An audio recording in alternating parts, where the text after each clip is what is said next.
Hello dear student, welcome to our channel teachers creator. Dear student, ये class होगी मध्यकालीन शिक्षा की, जो कि BEd second year students Kanpur university, Chhatrapati Shivaji Maharaj university के बच्चों के लिए बहुत ही इंपॉर्टेंट है, क्योंकि आपका एमसीक्यू पेपर है 6 अगस्त को। तो ये पेपर वन जो कि सब्जेक्ट का नाम है, आप सभी को पता है, development of education system in India and it's challenges. ठीक है, तो इस पर बेस्ड कुछ क्वेश्चंस कराए गए हैं। ठीक है, सबसे पहले मैंने इनके कुछ शॉर्ट नोट्स प्रिपेयर किए हैं, उस नोट्स के आधार पर फिर आपको कुछ मैंने क्वेश्चंस आंसर्स भी कराए हैं। ठीक है, तो डियर स्टूडेंट्स, अगर आपके लिए हेल्पफुल होता है तो प्लीज़ चैनल को लाइक शेयर सब्सक्राइब कर दें और शेयर भी कर दें, और नए हैं तो सब्सक्राइब कर दें ताकि नेक्स्ट वीडियो की नोटिफिकेशन मिलती रहे। तो यहाँ पर टॉपिक स्टार्ट होता है फर्स्ट, मध्यकालीन शिक्षा को लेकर भारत में मुस्लिम यहाँ पर स्टार्ट कर देना, मतलब मुस्लिम की बात हो रही है कि मुस्लिम योग यहाँ पर मिस्टेक हो गया है, मुस्लिम युग बना लेना, आप लोग इसको नोट कर लेना। भारत में मुस्लिम युग 1192 से लेकर 1707 ईस्वी तक रहा है। ठीक है, मुस्लिम शिक्षा का प्रसार सर्वाधिक किसके शासनकाल में हुआ? तो औरंगजेब के शासनकाल में हुआ था। शाहजहां ने जौनपुर को सिराजे हिंद कहकर गौरवान्वित किया था। ठीक है, शाहजहां ने क्या कहा था? सिराजे हिंद कहा था जौनपुर को। जौनपुर नगर इस्लामी शिक्षा का प्रसिद्ध केंद्र था। ठीक है, तो अगर क्वेश्चन पूछा जाता है इस्लामी शिक्षा का प्रसिद्ध केंद्र कौन सा था, तो आपका आंसर क्या जाएगा? जौनपुर। मकतब एक प्रकार का प्राथमिक विद्यालय है। ठीक है, तो प्राथमिक विद्यालय, मकतब क्या है तो आपको बताना है, प्राथमिक विद्यालय है, ना ही माध्यमिक है ना ही उच्च है। नसरुद्दीन मिन्हाज उस सिराजे के नेतृत्व में नाशिरा या मदरसा की स्थापना की गई। तो मदरसा की स्थापना किसने की थी? नसरुद्दीन मिन्हाज सिराज ने। ठीक है, 15 से 26वीं ईस्वी में बाबर ने भारत में मुगल साम्राज्य की नींव डाली थी। तो मुगल साम्राज्य की नींव किसने डाली थी? बाबर ने डाली थी। सिकंदर लोदी जी जो गुरु के उपनाम से कविता करता था, बड़ा ही शिक्षा प्रेमी था। लोधी ने 9000 पदों का एक दीवान लिखा था। अकबर कैसा था? निरक्षर था, यानी कि अक्षर उसको नहीं पता था। मकतब प्राथमिक शिक्षा के केंद्र से इसमें बच्चों का प्रवेश 4 वर्ष 4 माह 4 दिन की आयु पर किया जाता था। याद रखना कि प्राथमिक शिक्षा में बच्चों का यहाँ पर प्रवेश किस आयु में किया जाता था? 4 वर्ष 4 माह 4 दिन की आयु पर किया जाता था। मकतब शब्द की उत्पत्ति अरबी के कुतुब शब्द से हुई है, और इस कुतुब शब्द का मतलब होता है उसने लिखा। मदरसा शब्द अरबी भाषा के शब्द से बना है, जिसका अर्थ है भाषण देना, यानी इसकी उत्पत्ति हुई है कुतुब शब्द से, जिसका मतलब होता है उसने लिखा, और यह एक अरबी भाषा है जिसका अर्थ होता है भाषण देना। बाबर ने अपनी कथा बाबरनामा लिखी। बाबर ने एक लेखन पद्धति को भी जन्म दिया जो बाबरी के नाम से विख्यात है। अकबर ने स्वयं अकबरनामा लिखा। शाहजहां, ये मिस्टेक है थोड़ा सा, ललित कलाओं का प्रेमी था। ठीक है, शाहजहां क्या था? ललित कलाओं का प्रेमी था। औरंगजेब अरबी तथा फारसी का महान ज्ञाता था। भारत में 600 वर्ष तक मुस्लिम शासकों ने शासन किया था। संपूर्ण मुस्लिम काल में मकतब और मदरसे ही एक शिक्षा के साधन हुआ करते थे, यानी मुस्लिम काल में शिक्षा के साधन कौन से थे? तो मकतब और मदरसे ही थे। नोट्स पर आधारित कुछ वस्तुनिष्ठ प्रश्न। ठीक है, तो पहला प्रश्न हम देखेंगे, अभी तक हमने जितना नोट्स लिया है उन पर कुछ क्वेश्चंस हैं। ठीक है, मुस्लिम शिक्षा का प्रसार सर्वाधिक किसने किया? बाबर ने, शाहजहां ने, जहांगीर ने, औरंगजेब ने। तो अभी मैंने आपको बताया कि मुस्लिम शिक्षा का प्रसार सर्वाधिक किसने किया? औरंगजेब ने। तो राइट ऑप्शन हो जाएगा औरंगजेब। प्रश्न 2 है, मकतब किस प्रकार के विद्यालय थे? प्राथमिक विद्यालय, प्राविधिक विद्यालय, माध्यमिक विद्यालय या उच्च विद्यालय? तो कैसे विद्यालय थे? तो प्राथमिक विद्यालय थे। ऑप्शन नंबर 1 इसका सही आंसर हो जाएगा। प्रश्न 3 है, निम्नलिखित में से कौन सा नगर इस्लामी शिक्षा का केंद्र था? बनारस, जौनपुर, प्रयाग या मथुरा? तो कौन सा था? जौनपुर था। ये सभी अभी हमने क्वेश्चंस में डिस्कस किया है। ठीक है, अब यहाँ पर आपको ऑप्शंस के आधार पर चलना है। मध्यकालीन शिक्षा का आरंभ किस संस्कार से होता है? उपसंपदा, उपनयन, पबजा या बिस्मिल्लाह?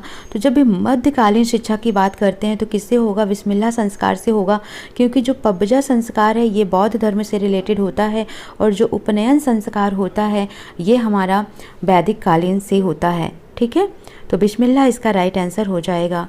प्रश्न 5 है, बिस्मिल्लाह संस्कार होता था 4 माह 2 दिन पर, 4 वर्ष 4 माह 4 दिन पर, 3 माह 3 दिन पर, 1 माह 2 दिन पर। तो डिस्कस किया ये क्वेश्चन, तो इसका राइट ऑप्शन क्या हो जाएगा? 4 वर्ष 4 माह 4 दिन पर। ठीक है, यानी कि दूसरा इसका राइट आंसर हो जाएगा। प्रश्न 6 है, मदरसों में शिक्षा का माध्यम क्या था?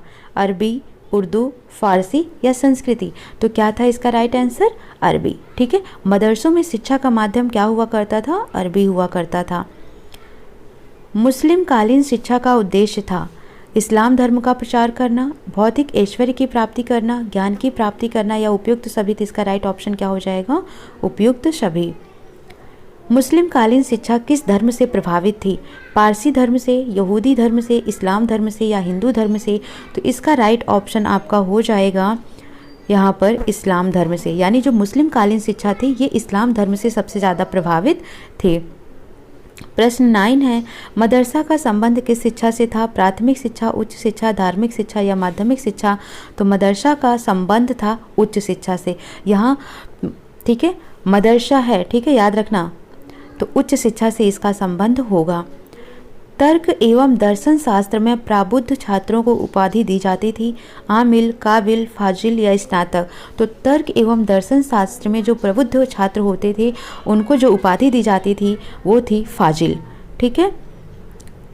प्रश्न 11 है, मध्यकाल में शिक्षा का प्रबंध व संरक्षण का दायित्व किस पर था? राज्य पर, समुदाय पर, मंत्रिपरिषद पर या स्थानीय लोगों पर? तो इसका राइट ऑप्शन हो जाएगा राज्य पर। तो अभी तक हमने कुल 11 क्वेश्चंस डिस्कस कर दिए हैं। ये आपके लिए हेल्पफुल है, बहुत ही ज़्यादा हेल्पफुल है। ठीक है, कैसे कैसे करके तो ये आपके नोट्स प्रिपेयर कर रही हूँ मैं। तो प्लीज़ चैनल को लाइक कर दीजिए, सब्सक्राइब कर दीजिए और शेयर कर दीजिए। ठीक है। प्रश्न 12 है, बिस्मिल्लाह संस्कार का संबंध है वैदिक काल से, बौद्धिक काल से, ब्रिटिश काल से, मुस्लिम काल से? तो आप सभी को पता है कि जो बिस्मिल्लाह संस्कार है ये किससे रिलेटेड है? ये आपका मुस्लिम काल से रिलेटेड है, क्योंकि बौद्ध काल से आ जाता है पबजा, ठीक है, वैदिक काल से आ जाता है उपनयन। प्रश्न 13 है, मध्यकाल में प्राथमिक शिक्षा के केंद्र थे खानकर, मदरसा, दरगाह या मकतब? तो राइट आंसर आपका क्या हो जाएगा? इसका मकतब। ठीक है, तो मध्यकाल में प्राथमिक शिक्षा के केंद्र क्या हुआ करते थे? मकतब हुआ करते थे। मध्यकालीन शिक्षा का माध्यम क्या हुआ करता था? उर्दू, फारसी, अरबी या तुर्की? तो इसका राइट आंसर क्या हो जाएगा? फारसी। मध्यकाल में उच्च मुस्लिम शिक्षा के केंद्रों को क्या कहा जाता था? मदरसा, दरगाह, मकतब या खानकर? ठीक है, तो क्या कहा जाता था? मदरसा कहा जाता था। जो उच्च मुस्लिम शिक्षा होते थे उसको मदरसा कहा जाता था और जो प्राथमिक होता था उसको मकतब कहा जाता था। प्रश्न 16 है, मध्यकाल में किस बादशाह के काल में शिक्षा की प्रगति सर्वाधिक थी? अकबर के शासनकाल में, हुमायूं, फिरोज, तुगलक या शेरशाह के शासनकाल में? तो इसका राइट ऑप्शन हो जाएगा अकबर, यानी अकबर के शासनकाल में ही शिक्षा की प्रगति सबसे ज़्यादा हुई थी। क्वेश्चन नंबर 17 है, मुस्लिम शिक्षा एक विदेशी प्रणाली थी जिसका भारत में प्रतिरोध किया गया, जो ब्राह्मण की शिक्षा से अति अल्प संबंध रखकर अपनी नवीन भूमि में विकसित हुई है। यह कथन किसने कहा था?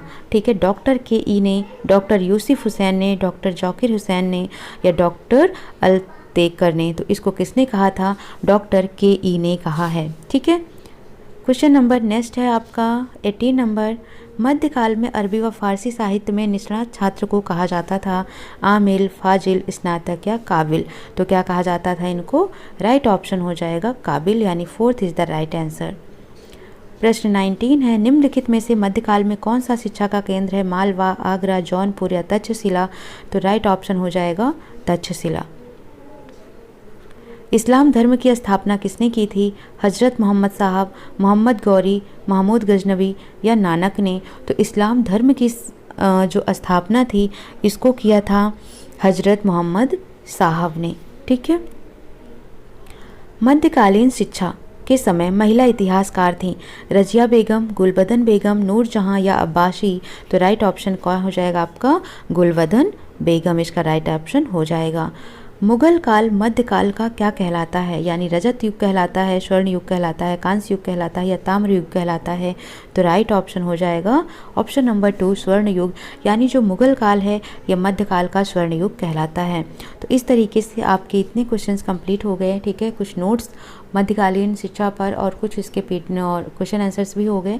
तो होप करती हूँ कि आप सभी को ये हेल्पफुल है, तो प्लीज़ चैनल को सब्सक्राइब कर दें ताकि नेक्स्ट वीडियो आपको मिलती रहे। सो मिलते हैं नेक्स्ट सेशन में। Thank you for watching.